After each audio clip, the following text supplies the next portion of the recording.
নমস্কাৰ বন্ধুসকল, মোৰ অন্য এটি মিনি ব্লগলৈ আপোনালোকক পুনৰবাৰ স্বাগতম জনাইছোঁ।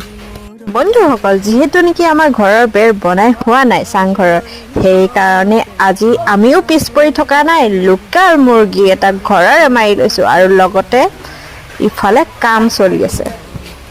মাংস কাটি হৈ গ'ল, এতিয়া কেৰাহী দিছোঁ পিঁয়াজ ইবাইটো আৰু লগতে যাব হালধি, মছলা, নিমখি চব দিয়াৰ পিছত আমাৰ মাংস বাইদেউনো কিয় ৰৈ থাকিব, সেইকাৰণে মাংস বাইদেউকো মিলাই দিলোঁ।